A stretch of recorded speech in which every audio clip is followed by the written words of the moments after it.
niaba ya afande General wa uhamiaji afande Peter Bakakala, idara ya uhamiaji, tunapenda kutoa shukrani zetu za dhati kwa Tanzania Haji Federation TAHAFE kutualika kushiriki katika kongamano na maonyesho ya hija kwa mwaka wa Kiislamu 1444 ambapo ni mwaka 2026. Tunathamini fursa hii muhimu inayokutanisha Waislamu, taasisi za serikali. Tumeona hapa ametoka muda si mrefu balozi kutoka Wizara ya Mambo ya Nje, kampuni au taasisi za hija mbalimbali na watoa huduma mbalimbali ili kupata taarifa, huduma na kujenga ushirikiano wa moja kwa moja.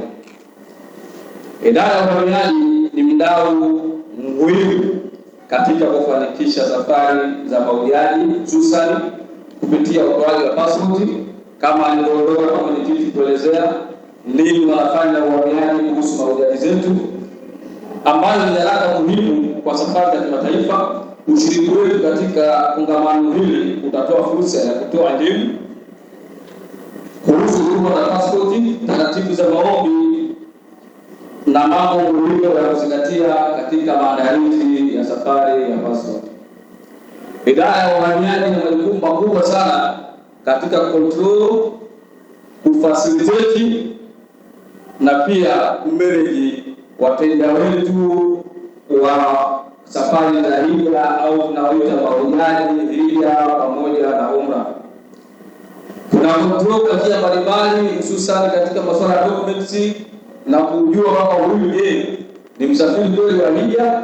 Pia tuna facilitate kuhakikisha wale mteja wetu anayesafiri kwa huduma za hija na umra anafanikiwa katika swala lake la kwenda kukamilisha ibada yake, kama tulivyoambiwa katika moja ya nguzo ya Kiislamu katika nguzo tano ni hija.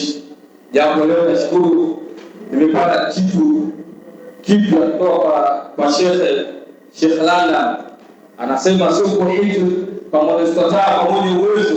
Pia kaja kutuambia hija sio utajiri, na kwa nini hija sio utajiri akajaribu kuelezea njia mbalimbali au mbalimbali alisoma kule Malaysia kwa nini hija sio utajiri, kiasi kwamba Watanzania wengi najua kwamba safari ya hija ni utajiri. Lakini nakushukuru Sheikh, nitalifanyia kazi. Pia itakuwa elimu kwangu kuelimisha wengine kwamba hija sio utajiri. Idara ya uhamiaji inashirikiana na taasisi mbalimbali katika kuhakikisha wateja wetu wa pasipoti ambaye anasafiri shughuli za hija ili apatiwe pasipoti. Tuko chini ya Wizara ya Mambo ya Nje, pia ofisi ya Waziri Mkuu, pia kutoka ofisi ya Waziri Mkuu ina maana wale kupitia ofisi ya kazi, ajira na mahusiano, lazima wale maajenti wetu hizi kampuni 19 lazima ziwe zimesajiliwa. Kupitia kusajiliwa, sisi hawa ni wadau wetu kuhakikisha kwamba wanafanikiwa katika swala lao la hija. Pia kuna vigezo mbalimbali wakati wa uhakiki wa hati ya pasipoti kwa wateja wetu wanaokwenda safari za hija. Kikubwa nadhani hapo wewe unakuwa unasubiria kama Sheikh alikuwa anaeleza kupata elimu hiyo. Mtu yeyote au mhujaji yeyote aliyeweka nia ya kusafiri, kikubwa kwanza huyo mtu kwanza lazima awe Tanzania.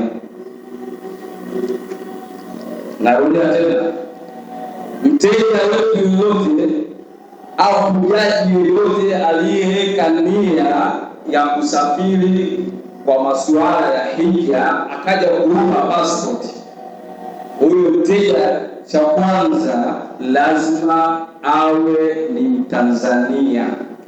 Asije mtu akawa Tanzania akaenda katika moja ya taasisi tajwa hapo 19 akaenda kufuatilia maombi ya passport. Hapana, lazima huyo mtu awe Tanzania. Pia tunaomba wenye viti pamoja na wadau wote katika hizi taasisi 19 zilizoko chini ya TAHAFE, tunaomba wateja wote ambao wamepitia kwenu kwa ajili ya maombi ya passport ili wasafiri kwenda katika ibada ya hija, wahakikishe kwanza kabla ya yote huyo mtu awe ni raia Tanzania. Haya, kashakuwa raia wa Tanzania, ameweka nia kusafiri kwa ajili ya ibada ya hija na hana passport.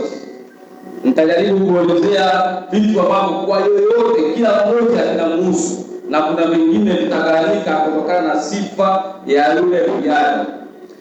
Kitu ambacho cha kwanza hapo kila mtu kinamhusu, kila mteja wa passport lazima awe na cheti cha kuzaliwa. Kitu cha kwanza kwa wateja wetu wa maombi ya passport, lazima awe na cheti cha kuzaliwa cha kwake mwenyewe nyumbani au kiapo cha kuzaliwa. Tunatita jina lingine affidavit ya kuzaliwa. Kuna vitu viwili, kuna cheti cha kuzaliwa na affidavit. Naomba nitafanue kidogo hapa kurahisishia wateja wetu. Cheti cha kuzaliwa kinatumika kwa wateja wote waliozaliwa kuanzia mwaka 1980 mpaka ilivyokuwa sasa hivi 2026. Akija mtu anataja passport kapitia katika taasisi zenu kuanzia mwaka 1980 mpaka 2026 tulikuwa kwa sasa hivi, huyo mteja lazima awe na cheti cha kuzaliwa. Ni muda gani inatumika affidavit? Affidavit inatumika kwa umri waliozaliwa kuanzia mwaka 79 kushuka chini. Kama kuna mteja wa passport amezaliwa 75, 65, 50, 40, basi huyo anaruhusiwa kutumiwa affidavit kama ana cheti cha kuzaliwa. Sijui niweka pointi yangu. Yes. Kama huna cheti cha kuzaliwa na unataka safari ya kwenda hija, unaangalia ndio mwaka gani? Mimi 7390, basi kashughulikie kwa cheti cha kuzaliwa, alafu ndio utaendelea na vitu vingine. Ila ukiwa umezaliwa mwaka 79 kushuka chini, kama hauna cheti cha kuzaliwa, unaweza kutumia affidavit au kiapo. Na hiyo kiapo ili kamilike lazima kiwe na stamp ya TRA imebadilika pale, ndio kiapo kitakuwa kimekamilika. Hiyo kwa muombaji. Muombaji lazima awe na cheti cha kuzaliwa. Hivyo mzazi mmoja wa muombaji lazima awe na cheti cha kuzaliwa au affidavit. Unahitaji cheti cha kuzaliwa, pia mzazi wako au na cheti cha kuzaliwa au affidavit. Natumaini wazazi wengi watakuwa chini ya miaka 79, kwa hiyo maana atatumia affidavit. Au kama pia cheti anacho, itakuwa vizuri zaidi kupokea pale. Hivyo katika maombi lazima uwe na namba ya NIDA. Lazima uwe na namba ya NIDA au kopi ya NIDA kama unayo. Namba ya NIDA au kopi ya NIDA kama unayo. Hivyo cha nne, lazima uwe na barua ya serikali ya mtaa kwa wale wajasiriamali, wafanyabiashara. Ila wale waajiriwa wa serikalini na taasisi nyingine ambazo za serikali, lazima tupate barua kutoka kwa mwajiri wako na kitambulisho cha mwajiri wako. Narudia, kwa wale ambao ni waajiriwa, tutahitaji barua kutoka kwa mwajiri wako na kitambulisho cha mwajiri wako. Ina maana ofisi yako itatambua kwamba fulani amekuja kuomba passport, ana shida ya kwenda umra, kwa sio unatoroka ofisini. Baada ya hivyo, mteja ataenda kujaza form online, ambayo hiyo form atajaza taarifa zake kwa usahihi, atalipia shilingi 20,000 ambayo ni control number. Baada ya kulipia kushiriki control number, ile form itaruhusu kuiprint. Ukiprint form utakuja nayo ofisini, baadaye unalipa 1,30,000 ambayo 20,000 ya form na 130 utapewa na afisa akaunta, itakuwa jumla ni 150,000 ambayo ni gharama ya passport ya kielektroniki. Nadhani kwa maelezo haya inaonekana rahisi sana jinsi ya upatikanaji wa pasipoti. Kama tumekania, inshallah tutapata pasipoti kwa rahisi sana. Haya, naona uthibitisho wa safari ya hija. Na hija, mimi na madhumuni ya hija, hapa niliongea general. Sasa kwa mimi na hija naenda kuambiana na madhumuni ya hija. Nifanyaje? Niwe na dokumenti gani kuhusiana na masuala ya hija? Ukija tutakuhudumia kaunta, utabidi uwe na uthibitisho wa malipo kutoka taasisi zetu 19. Lazima uje na risiti ya malipo, bwana nimelipa kiasi kadhaa katika taasisi fulani, nakuja na risiti yake. Bila hivyo tunakwenda kufahamu, kwa sababu tunasema tuna control uhamiaji na control katika masuala ya passport. Lazima uulize unalipa mwenyewe au unalipiwa. Lazima kujue mtu kweli anaenda hija au ni njia ya kupata udanganyifu na kwenda shule nyingine. Kwa hiyo lazima mtambue unalipa mwenyewe au unalipiwa. Sawa. Baada ya kutoa hiyo risiti, nadhani kuna taasisi 19. Katika hizo taasisi 19 zina orodha ya watu wanaosafiri. Kwa hiyo ukija pale kama hauko katika orodha, basi tunaweza pia kutumia njia ya simu kuipigia hiyo taasisi kuuliza, bwana Rashid Othman amekuja na maombi, ametoka katika taasisi yako aidha Jamarati au Zamzam, unafahamu? Yuko katika orodha ya wako? Bwana huyu unafahamu na yuko katika orodha ya wateja wangu. Hii yote ni kuhakikisha kwamba watu wanapata huduma kwa stahiki sahihi, sio mtu anaomba kwa ajili ya kwenda hija au umra lakini anatumia pasipoti kwa vitu ambavyo sivyo alivyoomba. Kwa hiyo ni moja hapo ya wewe kuwauliza katika moja ya swali.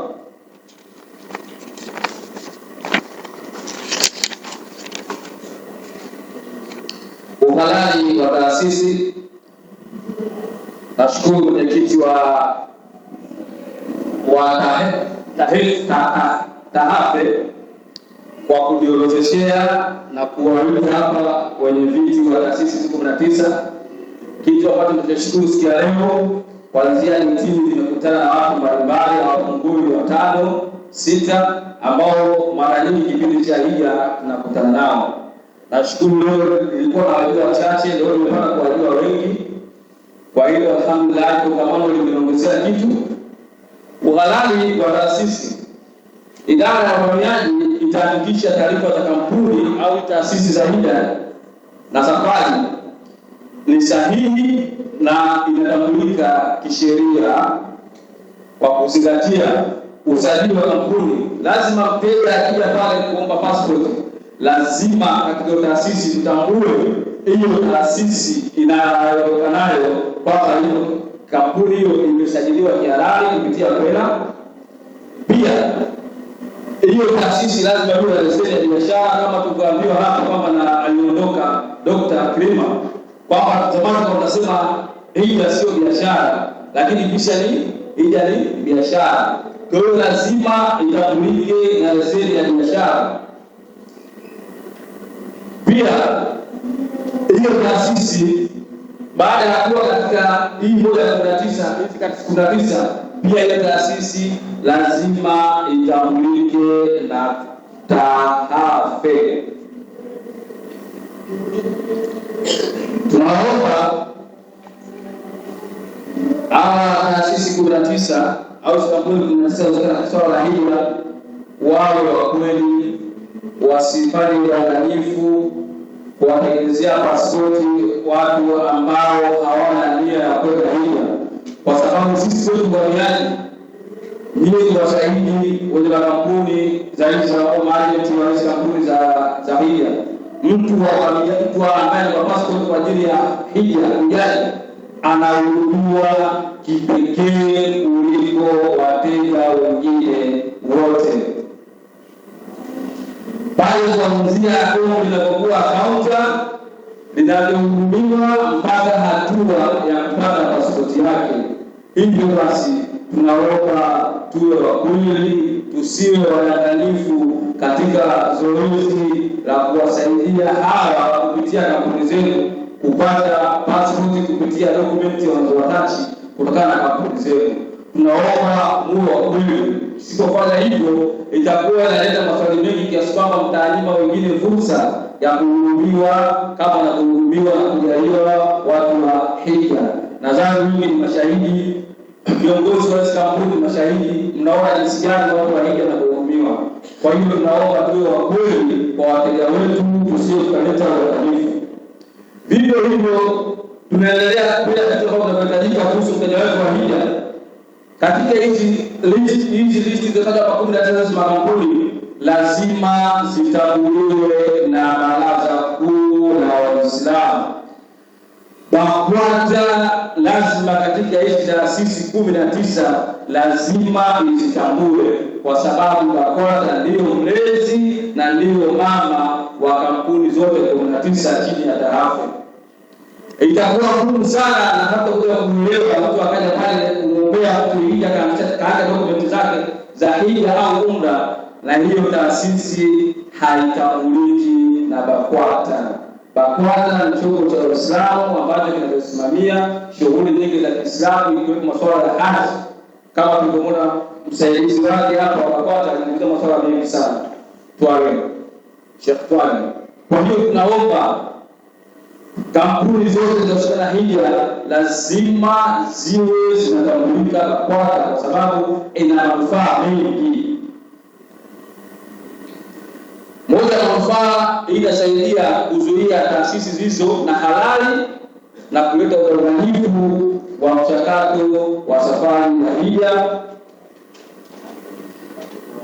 Idara ya uhamiaji inafanya nini au inawezeshaje kipindi cha hija au tunaita internal mechanism? Kipindi cha hija tunafanya nini uhamiaji? Tunatofautisha vipi wateja wa kawaida na wateja ambao wana huduma za hija? Ameongea mengi sana mwenyekiti wa tarafa, lakini nashukuru sana, lakini jaribu kuongezea tu.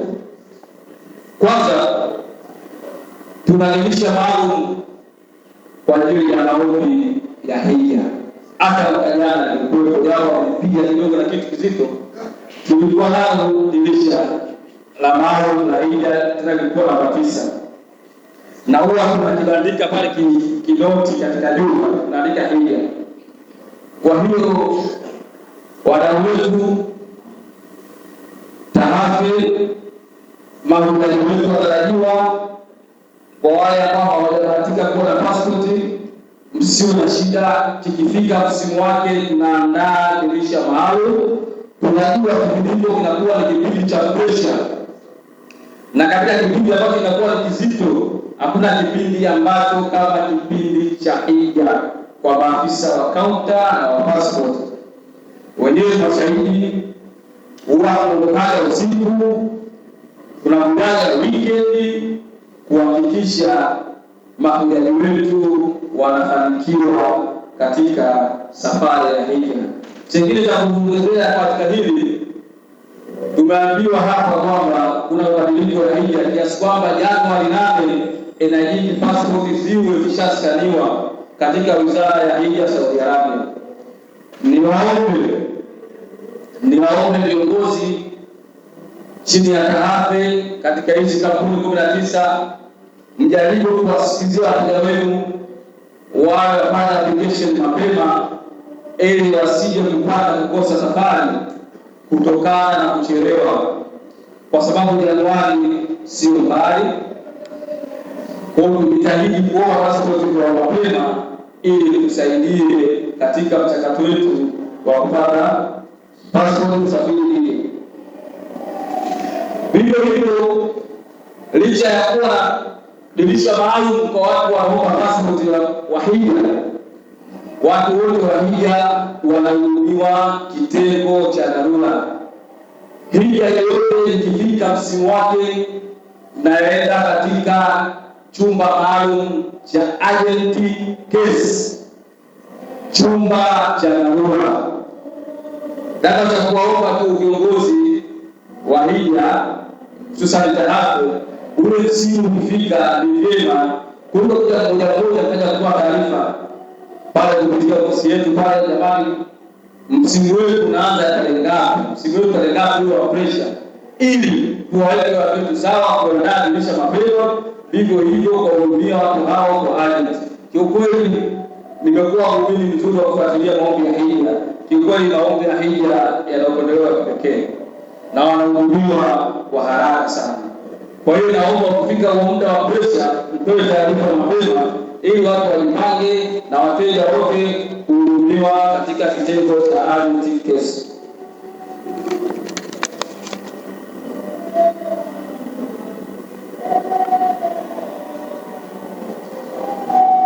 Kutokana na hii kitu, idara ya uhamiaji tunashukuru tumeongeza ushirikiano wa wafuatiliaji wa maombi ya pasipoti au mawakala mbalimbali za hizi kampuni tutapata 19. Wao wenyewe ni mashahidi kwa ushirikiano mkubwa na tunawasaidia, tunakaa nao mpaka Jumamosi mpaka usiku pale wanachukua pasipoti zao.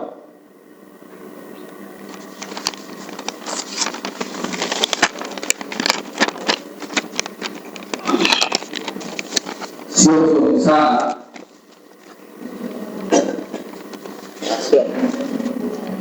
katika Qur'an kufu A'udhu billahi minash shaitanir rajim. Bismillahir rahim. Ni sura tu kimani kidogo. Tunaambiwa waja'alnakum shu'uban wa qaba'ila lita'arafun.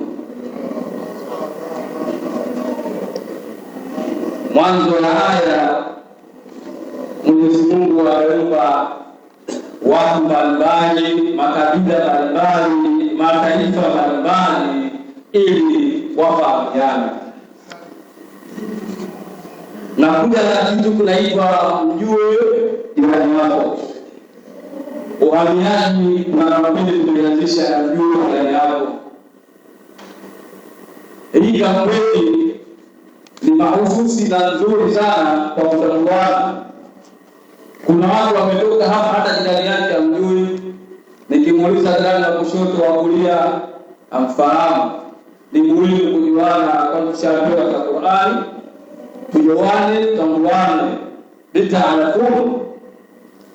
Ina umuhimu gani kujuana? Ukishamjua jirani yako unaweza kumjua huyu ni mtu wa wapi, ni raia wa Tanzania, sio raia wa Tanzania. Kama sio raia wa Tanzania, basi na wajibu kutoa taarifa kwa vyombo husika ili wafanye kazi yao, hususan uhamiaji, ili wajaribu kumfuatilia huyo mtu na kumchukulia hatua, kwani kufanya hivyo itasaidia katika moja kukontrol na kusimamia na kuzuia waingiaji haramu Tanzania. Vivyo hivyo ukijua jirani yako, kama wewe ni mjaji unasafiri, lazima kumjua jirani yako. Pia wakati unajiandaa na shughuli za uchumi na tunahitaji kujuana pia katika kuandaa shughuli hizo, pia inahitaji kuwa na amani. Tunapokuwa safarini, si vizuri kuondoka bila kuaga. Unawaga jirani yako, jamani, inshallah mwezi wa ngapi tarehe ngapi ni safari. Sio vibaya nao pia jirani yako akakusindikiza hata airport. Nao ni moja ya ibada na ni moja ya sadaka. Hivyo hivyo ni waombe taafe kupitia kongamano leo. Tumeshauriwa leo sisi swali kujua kwamba tuna idadi ndogo hivi ya mahujaji 4,000 na kota tumegawa 25,000. Basi kama inawezekana itolewe elimu sehemu mbalimbali, vyuoni, makazini, katika taasisi mbalimbali, makampuni, viwandani, ili watu wajue umuhimu wa hija na manufaa ya hija katika Uislamu. Hii itasaidia kuongeza idadi ya mahujaji na itasaidia hata Tanzania kuwa na mahujaji wengi wasafiri. Pia inawezekana kupitia elimu mbalimbali juu za uongozaji au kulipa kidogo juu ya ada ya haji. Vivyo hivyo leo kodi iliyozuiliwa itakuja 97. Kwa hiyo hata hii gharama pia ikitangazwa kwa ukubwa sana itasaidia. Tunakuwa na makongamano nane, lakini Tanzania ni mafupi, ikiwezekana yawe hata kila mkoa hadi wilaya watu wapate elimu, itatusaidia katika kuongeza mahujaji. Tunatambua na kuthamini juhudi za waandaaji katika kuwaunganisha mahujaji na wadau mbalimbali. Tunaamini kongamano hili litaongeza uelewa, upatikanaji wa huduma na ushirikiano katika maandalizi ya safari ya hija. Idara ya Uhamiaji kupitia Kamishna Jenerali wa Uhamiaji tunashukuru kwa mwaliko na tunapongeza maandalizi mazuri ya huduma za hija mwaka wa Kiislamu 1448-2026. Tunaendelea kuimarisha ushirikiano na wadau ili kuwezesha mahujaji kupata huduma kwa wakati na kuzingatia utaratibu uliowekwa. Assalamu alaykum.